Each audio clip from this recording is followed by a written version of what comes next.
there's a race. Human beings being human beings, we invent, we explore, we to our detriment many times, but we continuously do these things. And so I just don't think it's doable.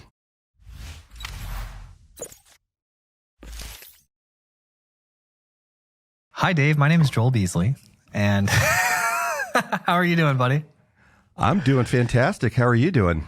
Amazing. Yesterday, Atlas, our 7-month-old son, said, Mama. So family's super excited right now. Yeah. Those moments, my children are about to be 20 in just a couple of weeks, 22 and 24. I've been married 36 years. And what's really cool about you telling that story is sometimes when you get caught up in the the chaos of life, you forget these moments of joy and levity and just, heart level, valuable things. And it's great to, when you experience it through other people or whatever our traditions are, to help remind us of that and stay connected and grounded on those things. It's just, it's priceless. It's been incredibly helpful dealing with the thoughts of the AI and the GPTs and the rate at which our technology is advancing. And of course, there's a huge spectrum of people and their interpretations of it, but it's definitely growing faster. And it's something that I find myself thinking about more. And then what allows me to stay grounded in the chaos that is the world is my family. And of course, my family and God, and keeping those things up front. And whenever I feel like I'm out of control or that technology is going out of control, I think, okay, well, what can I focus on? Well, I can be a better dad. I can be a better husband. I can be a better person in my community. And so those are the things that it's like the positive to the negative of the chaos. Yeah, and the chaos has always been there. I remember reading something not long ago about the most terrifying thing to ancient man was the ocean. Ancient civilization, not forests, not the mountaintop, not whatever. To leave shore, or certainly to leave sight of land, was to risk everything. Remember the ships, whether in Asia or in the Africa or Middle East or whatever, in ancient time, they just weren't equipped to navigate and handle the consequences of the ocean and ocean currents. And so that it's always a chaos symbol in ancient literature. And it's because you just don't know, and one of the things with some of the technology, as exciting as it is, because I'm an optimist, a tech optimist, there is this also on the fringes of it, this chaos. And we don't, here we are, 15 years into smartphones. And certainly in my life, as awesome as that tool has been, and it has been spectacularly awesome, there's all kinds of consequences and chaos coming out of it because we're early adapters. And until we get some time with the tools that come into our lives and learn how to adjust, we've got to deal, unfortunately, with a lot of the byproducts of the chaos that come with it. And that sometimes that's a pretty hard learning experience. What do you think about Wozniak and Elon Musk's idea to put a hold on it for 6 months? If it would work, I think it's like any proposed idea to deal with chaos in our life, whether it's the tragedy of a shooting, it's the people exploiting a tax code, kids racing in the street, artificial, like whatever. Choose the point in time in history or in our culture where there's a consequence or a potential unintended consequence going on around us, and we feel the need as a community to say, hold on, how do we reconcile this and give ourselves some guardrails? Most of our systems of government and thinking are at most 1,000 years old. Most of them are exponentially shorter than that. And we've got these tools, and I know you've heard this said before many times. I'm sure it's not my original idea. I would cite the source if I could remember it. but we've got these tools that give us godlike power without empathy or, the knowing of what all the consequences of these things could be. So if some of the very smartest people around us who I really respect what they've done are saying, look, we've seen the things that you haven't seen, and we're suggesting we start pumping the brakes before we get to that turn. I listen to him. I just don't know. You start pumping the brake. I start pumping the brake. The dude 5 cars back does it and just plows into all of us. And so is it, we take that chance? I don't know. I just don't see, that's just here in the States. I don't see that in a geopolitical sense being slowed down. And in the new world, that is the competitive landscape, is how you leverage these tools to serve your interests, whether they are corporate or national. How we bring that to bear in a way that makes sense. I don't know. I don't know the answer to it. I'm not opposed to it, but I haven't yet seen the answer to that. I think it's the equivalent of me saying, okay, everybody, there's tons of gold over here in this specific area of the world. Right. Don't go there. Right. Don't go there. Wait 6 months. Us billionaires are going to try to figure out what to do. And then we'll tell you, but don't go get that gold even though you can. Right. Here's the consequences to the environment if we do unregulated sorting and sifting and blast mining and whatever. And it's even if we just treat it at face value and believe that it is altruistic and it is not for exploitative. And I'm not accusing those two gentlemen of any of those things. I think they're remarkable technologists.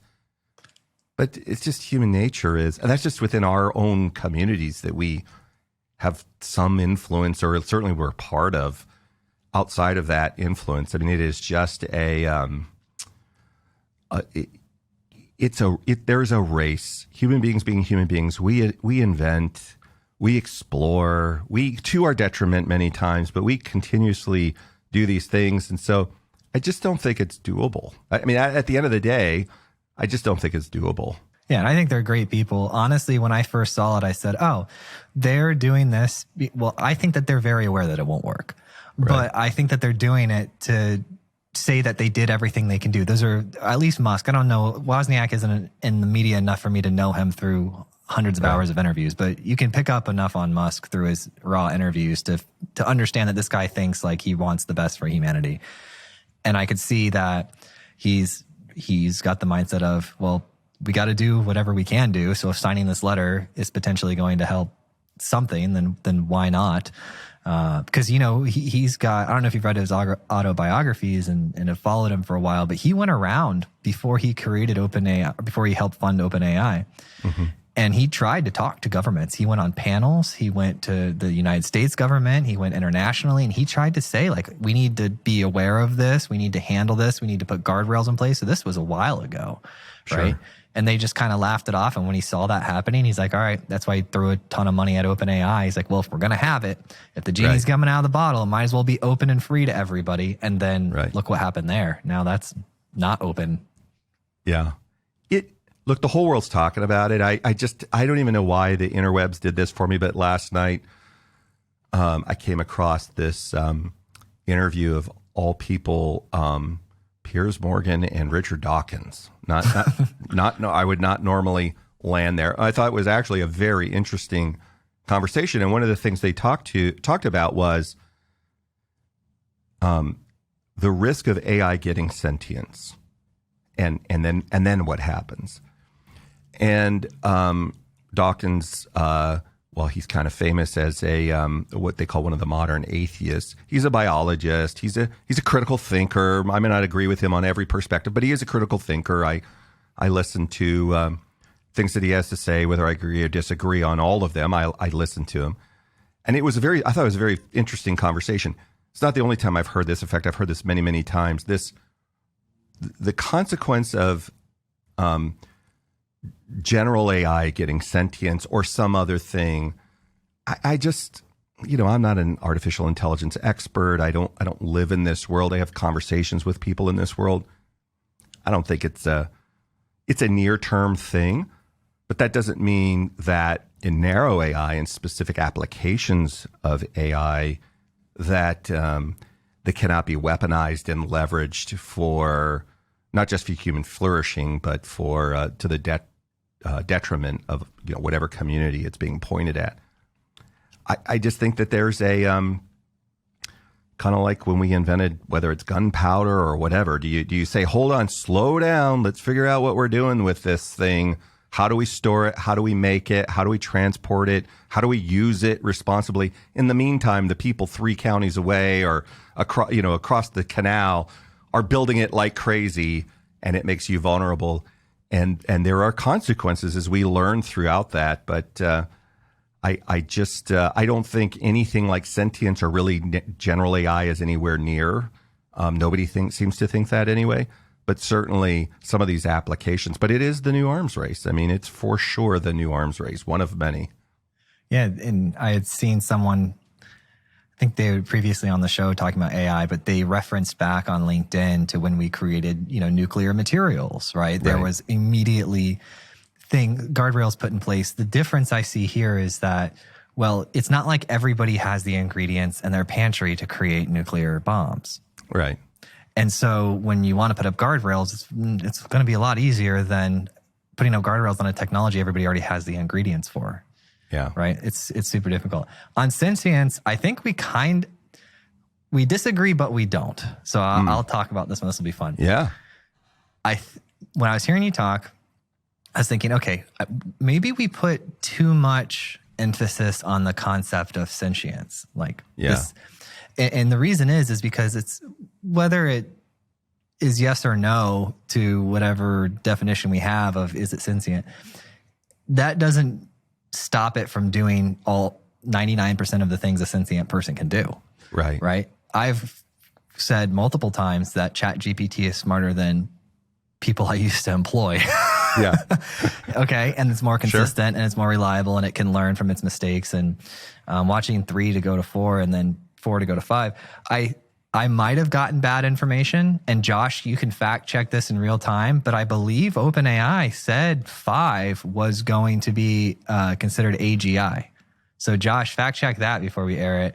But that's what I thought OpenAI said. And my problem here is with the definition of it, because ultimately it's a tool, and you could you can write malware with it, right? You can do all these things. And so I'm not necessarily concerned about it instructing itself, right? Because that's going to be a little bit farther in the future. But also, I haven't gotten to run the experiment where I tell it to instruct itself.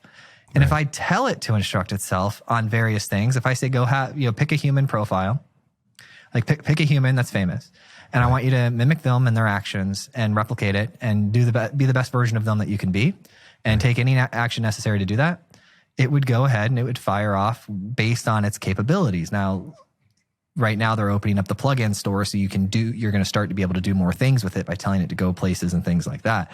But it's fairly benign in the sense that it's at least GPT 3.5 on OpenAI is just trained on the set of data. You can't actually go perform an exterior action from what I understand today. Right. But the plugin store is coming and it will be able to do things like that. So I just think to myself, the most important thing is what can you do with it? Josh, is that it? Yeah, so nothing for sure, but here's an article that's speculating that GPT-5 will have essentially artificial general intelligence. It says right here 100 times more parameters than GPT-3. 175 billion parameters. So pretty massive. That's crazy. Now, so how do we have the conversation about the concept of it having its own sentience, being able to do its own bidding, versus me just telling it to do something, because we know it can emulate people and authors and things like that, and telling it to go off and do? Does that matter at that point? Are we really gonna squabble over that small point of if I go tell it to do something versus it just deciding to do something on its own? Is that big of a deal or no? Oh, yeah, I think it is a big deal. And you point out something that I probably should have said, and it didn't even occur to me while I was saying it. When they talk about, is it sentience or sentience? I don't know. That's I don't know. Whichever one it is, that it was self-replicating. I didn't add that part. So it's the ability to not just think in the way that we might. I had Sergey Pliss on here. He's a local genius academic. It's a neural network expert, and he had to sort of correct me in my thinking about neural networks. In that, it's modeled after the brain. It's like, yeah, but it's still a computer. Still, for all of our teaching, doesn't think like a human. It looks like it because the output is this, and it has an infrastructure that looks like this, but it still doesn't. But anyway, so self-replicating artificial intelligence that can say to itself, "Hey, who do I want to teach, and why do I?" Because it's making its own decisions. Some version of the worst Isaac Asimov or great 50s and 60s sci-fi doom and gloom out there.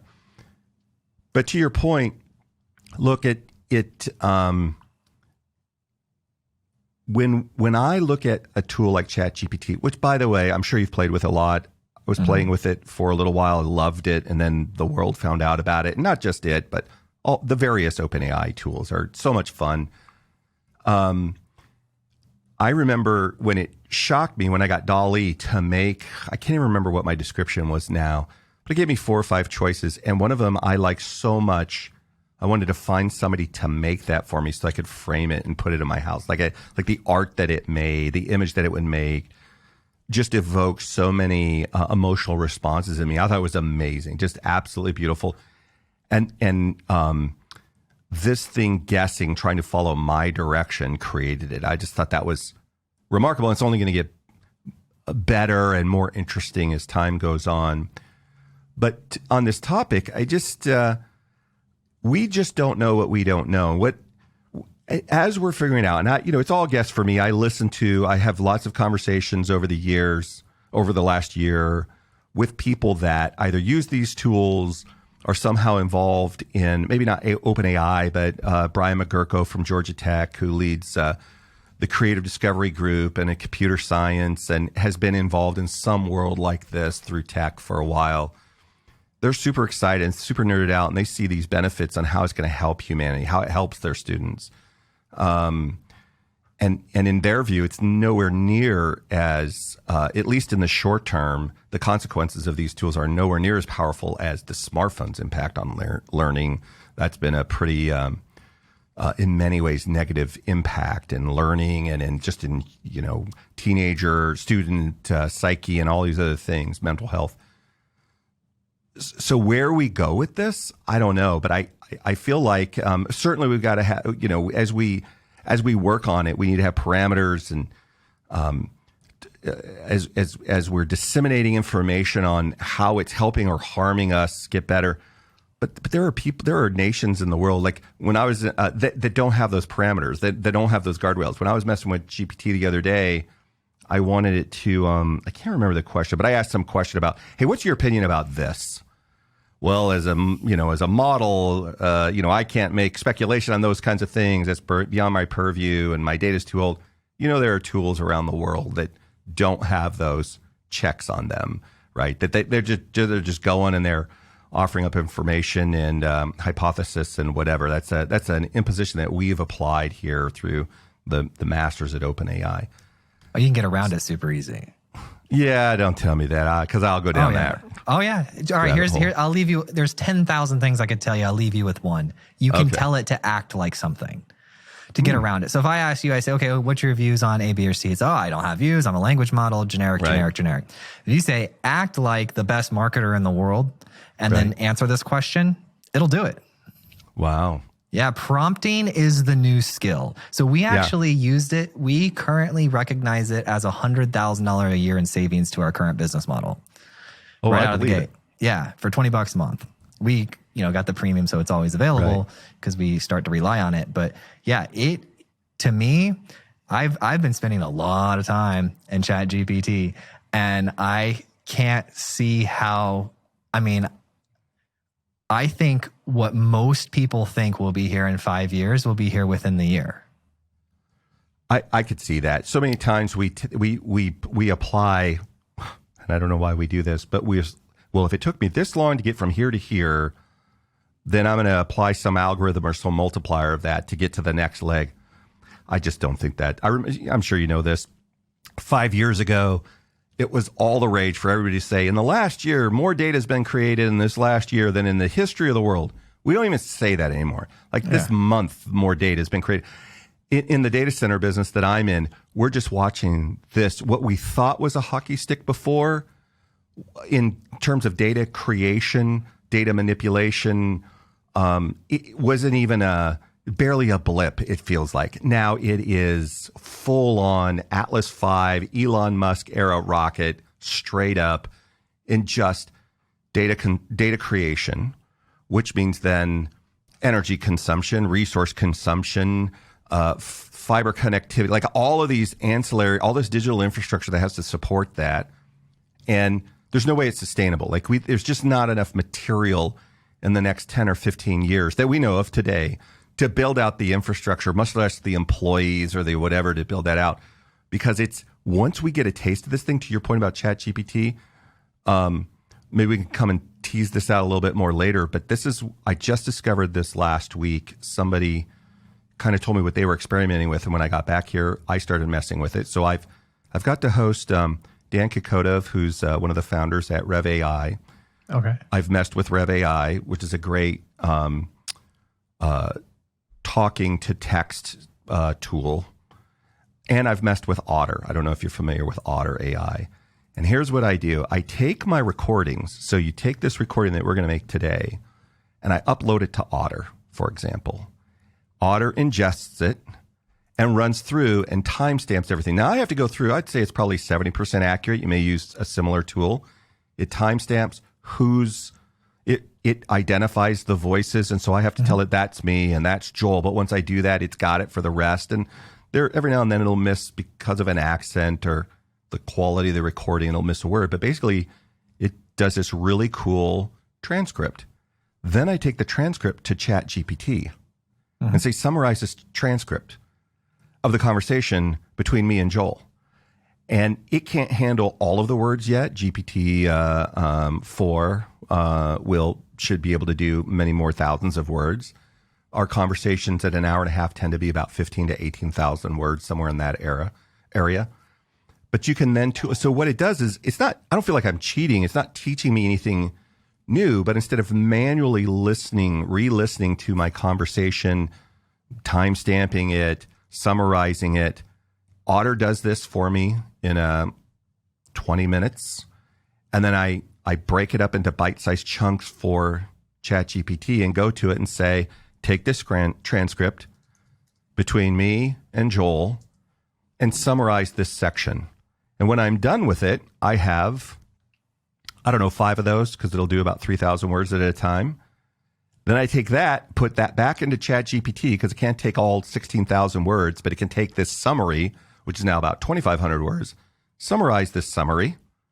And it's really interesting how sometimes it hears things that I didn't hear in the conversation, because it might have been a week ago or 3 weeks ago, or there was a lot going on because I was really concentrating.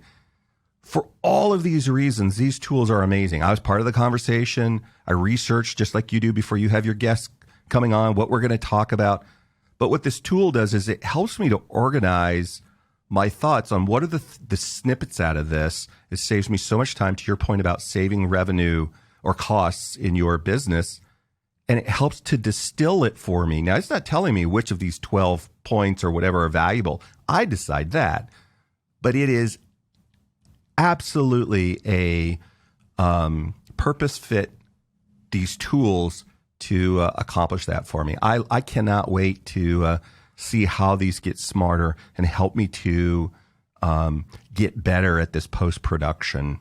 It's amazing. Have you seen the plugins yet? No. I haven't even messed with them yet. Oh man, they got with some companies earlier and I think it was like an Expedia. They got it with a couple companies and an Amazon, and you can just tell ChatGPT, be like, hey, book me the best possible flight one way to this place. And it'll come back and just say to you, oh, we've got this at this time. It's this price. Do you want me to proceed? You say, yep, proceed. And then purchase it. And it's going to make, the way I think about it is like this. It just made everybody super rich in the following way. Yeah. Very wealthy people have the ability to go hire the best experts in the world. Sure. And bring them to them and give them problems and hear them and get this panel together and figure things out through consultants. And they have these abilities to understand markets. They have these abilities to understand products and opportunities.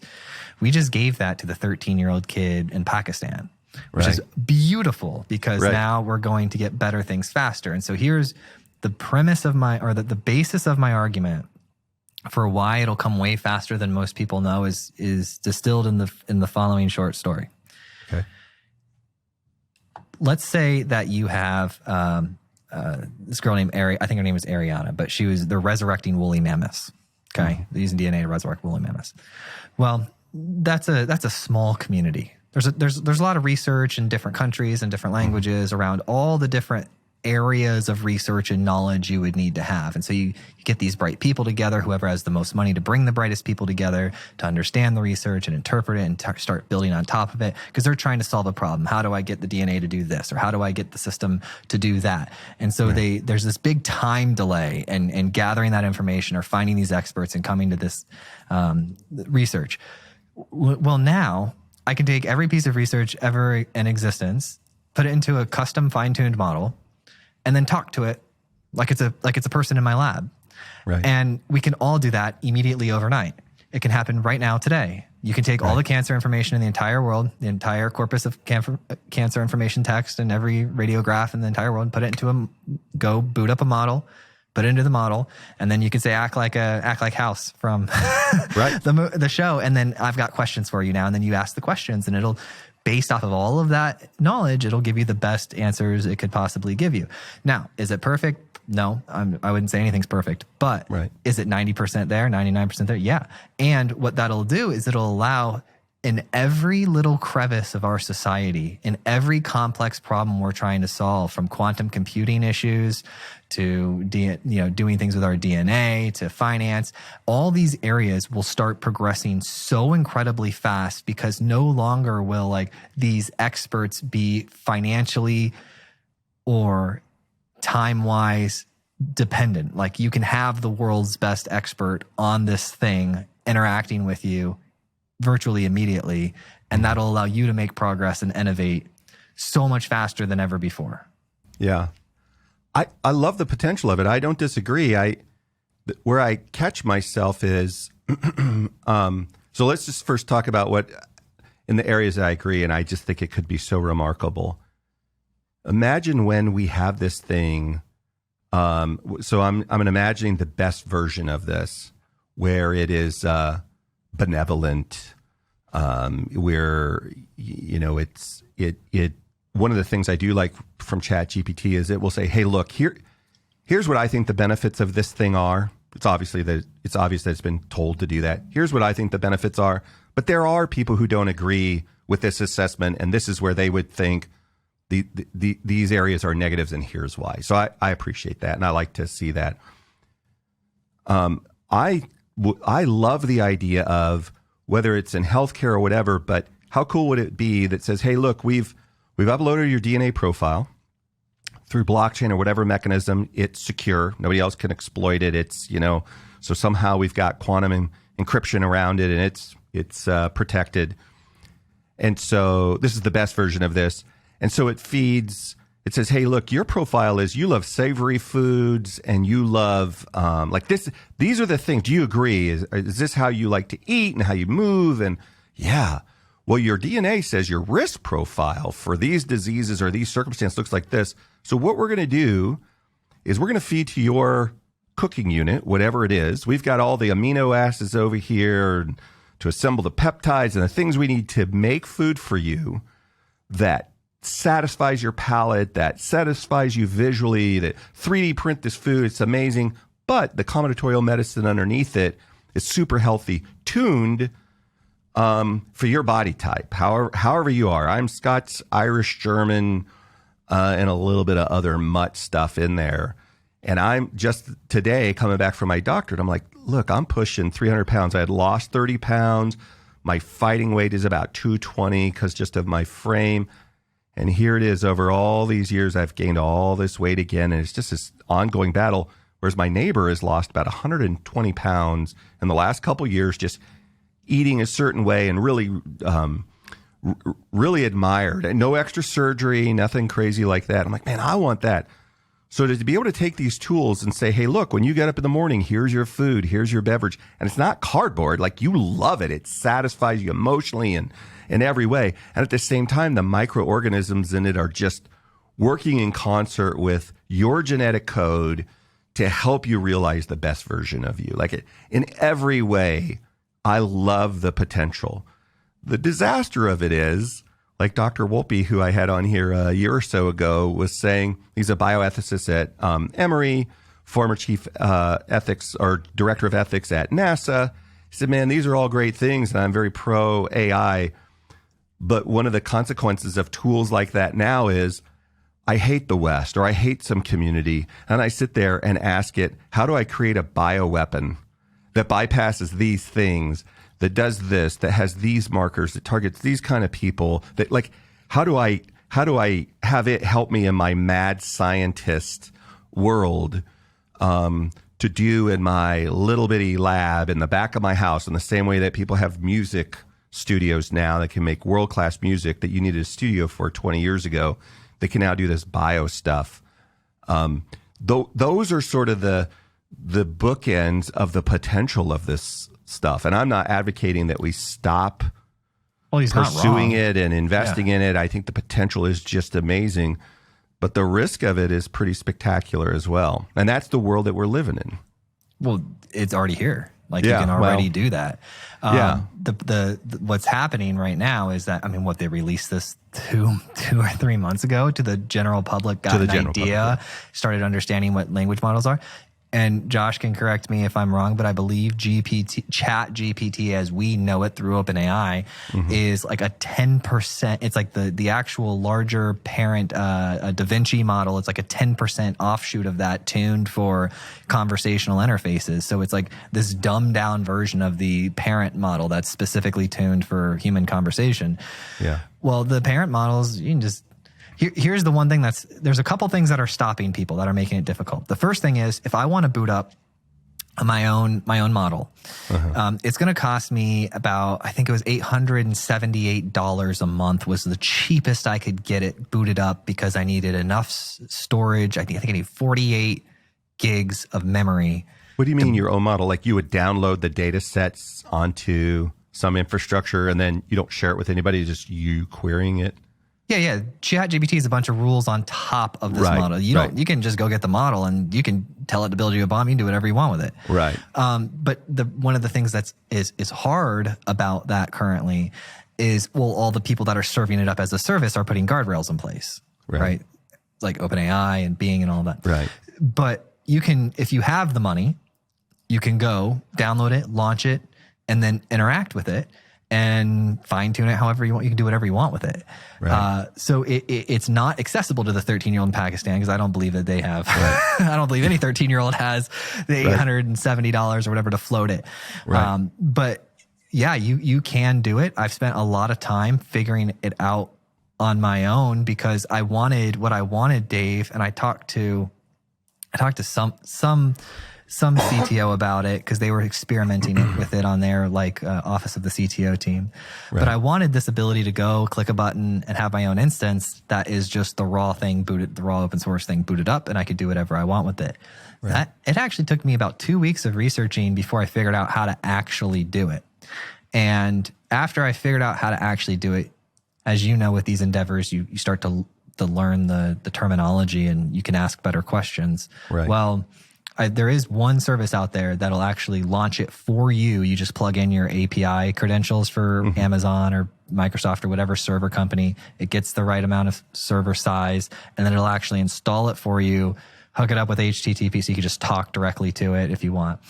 And so I found one service that does that, but all the other services, you just have to get your own server and go through the whole building process of it on your own. And so this stuff exists today.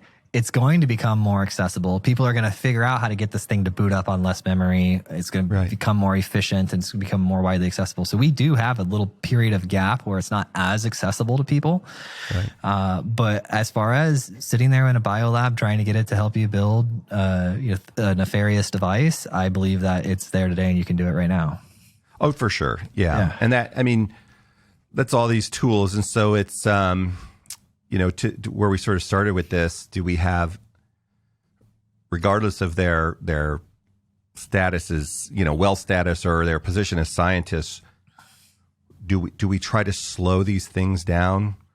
I just don't think that's geopolitically there's any way to do it. I mean, why would you? It reminds me of some conversation I heard a while ago of talking about sustainable energy use and how parts of the world are just trying to get out of poverty. Like, they're not thinking about reducing carbon. They're not reducing, not the population. Like, this is just not a conversation for them. It is, how do my children have a reasonable shot at living into their 70s and 80s that are not going to get consumed by diseases that the West has solved a century before. And so we're fighting to get out of that. And what that requires then is cheap raw energy, and it requires these cheap resources. And so it's not very energy efficient, and all these other things. And so their point was, their behavior is not going to, they're not going to behave in the way that some of these folks that are postulating want them to, because they're trying to solve a different kind of problem. And so I think geopolitically with these tools, they don't have any of the filters applied to them. They don't have any of these other things, whether they are enemies of ours or our civilization or way of life or not. Whatever it is, they're human beings being human beings. We're going to try to, how do I exploit these tools to build for myself and the people that I love the best future possible?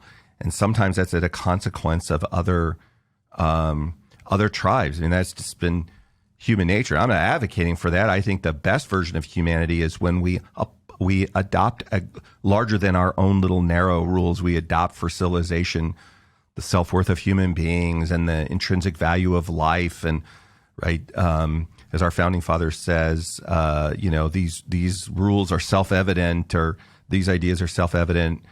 And so I just think that people are going to manipulate these tools. And so there's a different kind of arms race. How do we protect ourselves while we exploit this for our benefit? How do we protect ourselves from those who would use it to exploit us? And it's just the way of the world. I mean, every innovation, whether it was the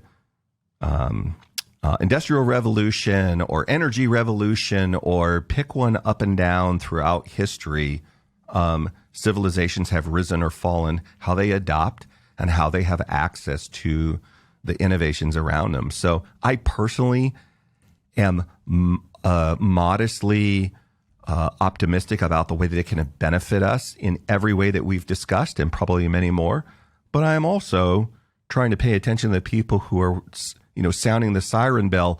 Be careful of the unintended consequences of these tools, or how it may be weaponized against us. I just think we're trying to figure it out. And with all the chaos of data right now, and by data I mean news or feeds, information sources, we're at a point in history where most people aren't sure they trust the sources of information that they're getting, their level of bias, and so we're, some people are overreacting, some people are ignoring altogether some of the warnings or some of the tools. It's just it's a hot, interesting, chaotic time, and it's the time that we're made for. Yeah, I think there's some beauty to it, in the sense that a couple things I think will happen as the technology advances, and layoffs start to happen, and industries consolidate humans. I think it'll put an emphasis on in-person activities. For sure. It'll put a heavier emphasis on relationships and trust and all of that. But before to go down that rabbit hole, did you see Italy tried to ban it, or they banned it? I did see that, and a number of schools in the U.S., really? Which I think is a fool's errand. Yeah. That's that. Yeah. We just have to keep building.